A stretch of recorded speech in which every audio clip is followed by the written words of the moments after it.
आज विश्व महिला दिवस रे विजु महिला जनता दल तरफ आयोजित होता महिला दिवस।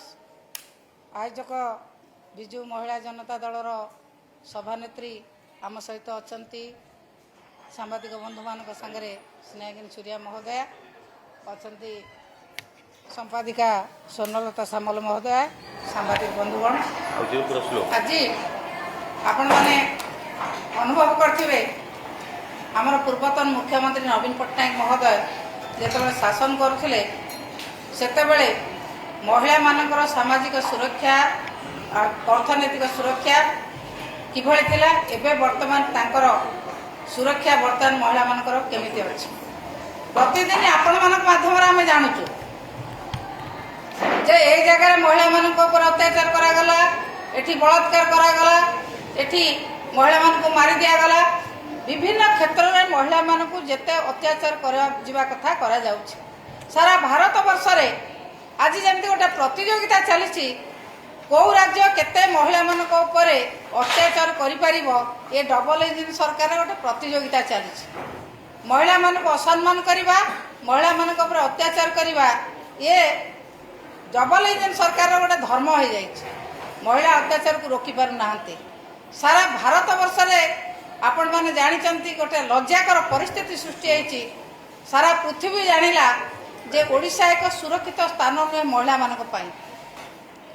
अमेरिका तार एडवाइजर जारी करी कहला जे जो माने जिबे ओडिशा को से माने हुशियार है कि जिबे, निजर प्रोटेक्शन नहीं कि जिबे, नचे सरकार को परमिशन नहीं कि जिबे। एभली लज्जाजनक परिस्थिति केबे सृष्टि नथला ओडिशा रे। ओडिशार शासक जेतेबेले थिले नवीन पट्टनायक 24 वर्ष पर्यंत महिला मानकर राजनैतिक सुरक्षा, सामाजिक सुरक्षा, अर्थनैतिक सुरक्षा पाई विभिन्न प्रकार व्यवस्था करथिले। जेतेबेले राजनीति रे महिला माने आगु को आसु नथिले सेतेबेले आमर प्रिय नेता स्वर्गत विजु पट्टनायक महोदय प्रथमे पंचायत राज सिस्टम रे महिला मानकु रिजर्वेशन देथिले। किंतु तांकर सुपुत्र नवीन पट्टनायक जेतेबेले शासन को आसिले सेतेबेले 33 भागे महिला को केवल पंचायत राज सिस्टम रे नुहे अर्बन सिस्टम रे एवं तापर एक रिजोल्यूशन आनिले विधानसभा रे जे विधानसभा रे मध्य पार्लियामेंट रे मध्य महिला मानकु 33 भाग दबार रिजर्वेशन व्यवस्था करा जाऊ। विभिन्न राज्यर नेतृमंडली की मध्य से अनुरोध करथिले एवं केंद्र सरकार के पाखरे अनुरोध करथिले। ए होचंती नवीन पट्टनायक, ए होची विजु जनता दलर शासन। जो शासन रे नवीन पट्टनायक महिला मानकु केते ऊपर को नहीं आपण माने मध्य अनुभव करचंती। किंतु वर्तमान सरकार बीजेपी सरकार महिला मानकु कहउचंती जे तमे सुभद्रा पैसा नियो, घर कोणे बस, तमे ब्लॉक को जाओनी, बैंक को जाओनी, कौन सी जगह को जाओनी, किछि करनी। उपमुख्यमंत्री महोदय कहले जे छेली पाली जे महिला मान शेष छेली जगवाड़ी करदेले। ये व्यवस्था जे कले जो सरकार से सरकार को महिला माने निश्चित भाव में तल स्तर जवाब देवे। ये प्रतिज्ञा आज विभिन्न जिले आसीथिबा महिला माने नहीं। ये आह्वान आज आमर नेता पूर्वतन मुख्यमंत्री आमर सभापति नवीन पट्टनायक महोदय देइचंती। प्रत्येक स्तर रे महिला माने सचेतन हेबे, जागृत हेबे, साहसी हेबे एवं डबल इंजिन सरकार जो अत्याचार करछि, अन्याय करछि तार प्रतिवाद निश्चित भाव में करिवे। विजु महिला जनता दल सबु बळे सशक्त है थिला रहिछि रहिबो। विजु महिला जनता दल समस्त कर्मकर्ता माने तल स्तर रे लड़ाई करिवे। राज्य रु वार्ड पर्यंत सबु जगह रे विजु महिला जनता दल लड़ाई करी एभली एक घृण्य सरकार, रुक्ष सरकार, अत्याचार सरकार को निश्चित भाव में हटेया पाई महिला माने सहयोग करिवे, साहस बांधिवे, धैर्यर सहित लड़ाई करिवे। आम गहन रे अछंती आमर सभानेत्री श्रीमती स्नेहगिनी सूर्या महोदय। मु तांको अनुरोध करछु से आपन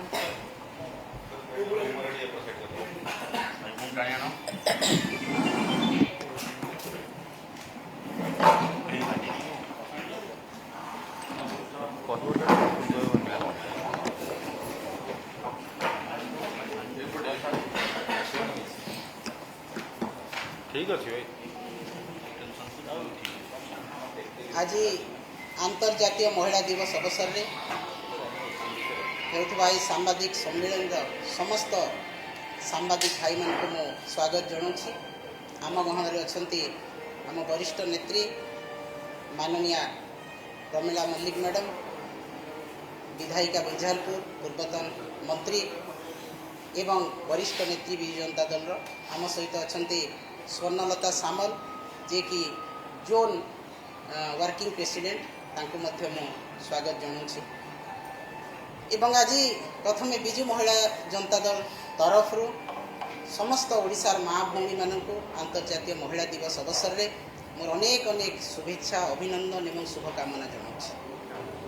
आज महिला दिवस आम पालन करुछु से प्रबाद पुरुष विजु पट्टनायक जो आदर्श नीति महिला मानक सुरक्षा सम्मान एवं स्वाभिमान दे जीवन यापन करने से आरंभ करथिले एवं तांकर सुपुत्र नवीन पट्टनायक जो महिला मान सशक्त कर ओडिशा रे 24 वर्ष महिला मान जीवन जीविकार सुगम करथिले।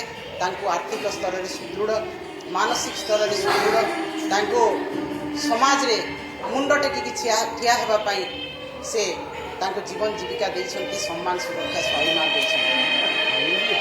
एवं से महिला माने जेते बेले आमर प्रिय नेता नवीन पट्टनायक महोदय मुख्यमंत्री भाव में थिले से ही समय रे मिशन शक्ति माध्यम रे लक्ष लक्ष महिला को से स्वावलंबी कर कन्या विजु कन्या रत्न योजना रे मध्य महिला मान सुरक्षा दी आसते।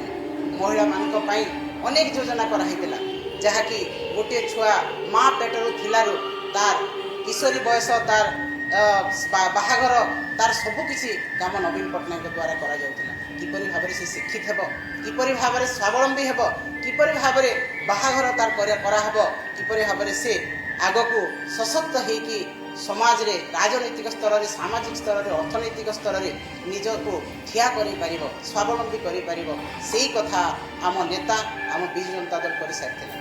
एवं आज जेतेबेले आमे देखुछु महिला दिवस कला समय आमको दुख लगुच जितेबाला आम महिला मान कथा गर्वर सहित कहूलु ओडिशार महिला कथा सशक्त महिला समृद्ध महिला कथा विजु जनता दल नारा दौला, किंतु आज मात्र 18 मास भितर से महिला सुरक्षा स्वार्थ सम्मान सबकिछि भूलुंडी थी। आज जो महिला मुंड टेकी रास्ता चलुला, जो महिला राति 2टा पर्यंत बुली कौन प्रकार असुविधा हो नथिला, सेही महिला आज घर बाहरी पारुना। आज घरे सुरक्षित नुह, आज पर्यटन स्थली सुरक्षित नुह, आज स्कूल रे सुरक्षित नुह, आज हॉस्टेल रे महिला सुरक्षित नुह, आज बालिकाटीए पुरुष बंधु सहित सुरक्षित नुह, माँ सहित सुरक्षित नुह, बापा सहित सुरक्षित नुह, जी सांगरे थिले मध्य आज महिलाटी निर्यातिता होची सुरक्षित होकर रही पारुना। आज जितेबाला महिला मान को बालिका मान को आज गर्भवती करा जाउछि, आज बालिका मान को दुष्कर्म शिकार हेबा पई तांको करा जाउछि एवं निर्यातना दिया जाउछि, हत्या करा जाउछि एवं गण दुष्कर्म शिकार होउछंती। सरकार कर निजस्व तांकर रेकर्ड कहूछि 50,000 रु ऊर्ध्व महिला 18 मास भीतर निर्यातिता हेलेनी एवं गोटे दिन जो 15टा महिला दुष्कर्म शिकार होते आज 18 जन महिला दुष्कर्म शिकार हेलेनी। आज 5,000 महिला दुष्कर्म शिकार नाबालिका दुष्कर्म शिकार हेलेनी एवं 100 जन महिला से गर्भवती हेलेनी मात्र 18 मास भितर। किंतु आज सरकार को निद भांगी नहीं, डबल इंजिन सरकार नारी सुरक्षार बड़ बड़ कथा कहतबा सरकार तांकर मंत्री नेता डबल इंजिन रो सरकार रो सुरक्षा कथा कहतबा महिला मानकर, किंतु आज संपूर्ण भाव में भुसुड़ी पड़ी महिला स्वार्थ शिक्षा सम्मान स्वाभिमान। आज आईन श्रृंखला विपर्यस्त होईछि, महिला माने अत्याचारिता होउछंती, किंतु तथापि एई तानाशाही सरकार कर तांकर बड़ बड़ कथा जाहिनी। तांकर माँ तांकर महिला नेत्री कहउछंती जे छेड़ी चरई की गोटे महिला स्वावलंबी हेबो, तांकर महिला माने जो माने आसिक राजरास्ता रे आंदोलन करूछंती तांकु मध्य अपमानित करा जाउछि। आपण माने देखिथिबे, आपण मान को मीडिया माध्यम रे प्रचार हेतिला जे गोटे माँ गाल रे चापुड़ा मारी कहूछि हमको एई सरकार को आनिलु, एटा हमर भूल। जदि गोटे माँ जदि सामाजिक गणमाध्यम रे जदि गणमाध्यम सामने रे गाल रे चापुड़ा मारी कहूछि ताले से महिला माने केते निर्यातिता ଯେତେବେଳେ ଆପଣମାନେ ସୁଭଦ୍ରା ଦେଉଛନ୍ତି ତେଲ 20 ଟଙ୍କା ବଢ଼େଇ ଦେଉଛନ୍ତି, ଯେତେବେଳେ ଆପଣ ସୁଭଦ୍ରା ଆଜି ଦେବା ପାଇଁ କହିଛନ୍ତି କାଲି ଗ୍ୟାସର ଦର ବଢ଼ିଛି, କାଲି ଆମର ଭୁବନେଶ୍ୱରରୁ ତିନି ଜଣ ଛୁଆ ସେ ଅପହରଣ ହେଇଛନ୍ତି। এইটা কোন ন্যায় মহিলাଙ୍କ প্রতি? এইটা কোন মহিলাମାନଙ୍କ প্রতি স্বাভিমান, তাঙ্কর সম্মান, তাঙ্কর সুরক্ষা প্রত্যেক দিগরে আজ লাঞ্ছিত হয়েছেন মহিলা মানে এই সরকারଙ୍କ দ্বারা। তেণু আমি দৃঢ় কণ্ঠরে আজ নিন্দা করুছু ভারতীয় জনতা পার্টির সরকারকু, এই তানাশাহী সরকারকু, এই অত্যাচারী সরকারকু এবং সবুঠু বড় নিকম্মা সরকার। তেণু নিশ্চিত ভাবে আজির নারা লা আমকু দরকার নবীন সরকার। এই মহিলা মানকর আজ গোটিয়ে নারা আমকু দরকার নবীন সরকার। নবীন সরকার থিলে যাই মহিলা সুরক্ষিত, নবীন সরকার থিলে যাই মহিলা সম্মানিত, নবীন সরকার থিলে যাই তার অধিকার সে সাব্যস্ত করে পারুছি। অন্য কৌশি সরকারে ଏହା সম্ভব হয়ে পারু নাই। তেণু আজি আমার সংকল্প রহিলা আন্তর্জাতীয় মহিলা দিবসরে যে মহিলা মানে যেতেদিন পর্যন্ত সুরক্ষিত নাহান্তি, মহিলাଙ୍କ প্রতি যেতেদিন পর্যন্ত নির্যাতনা বড়ি চালিছি, আমি চুপ হইকি রহিবু নাই। আমি অবলা নহু, দুর্বল নহু, আমি সশক্ত করিছন্তি মই বিজু জনতা দলর নেতা নবীন পট্টনায়ক। আমকু আমি ওয়ার্ড পর্যন্ত দেই মহিলাଙ୍କ সুরক্ষা পাই আমি দাবি করিবু, আন্দোলন করিবু এবং সরকারକୁ চেতাবনী দউছু ଆପଣ ଆଇନ ଶୃଙ୍ଖଳା ତୁରନ୍ତ ଭାବରେ ନିୟନ୍ତ୍ରଣ କରନ୍ତୁ, ମହିଳାମାନଙ୍କୁ ସୁରକ୍ଷା ଦିଅନ୍ତୁ, ସମ୍ମାନ ଦିଅନ୍ତୁ, ନହେଲେ ରାଜରାସ୍ତାରେ ଲଢ଼େଇ ହେବ। ଆଜିର ଏହି ପ୍ରତିଜ୍ଞା, ଆଜିର ଏହି ସଂକଳ୍ପ ନେଇ ଆମେ ଆନ୍ତର୍ଜାତୀୟ ମହିଳା ଦିବସରେ ସମସ୍ତ କୋଣ ଅନୁକୋଣରୁ ଓଡ଼ିଶାର ଆସିଥିବା ମହିଳାମାନେ ଆଜି ସଂକଳ୍ପ ନେଇକି ଯାଉଛୁ। ଧନ୍ୟବାଦ।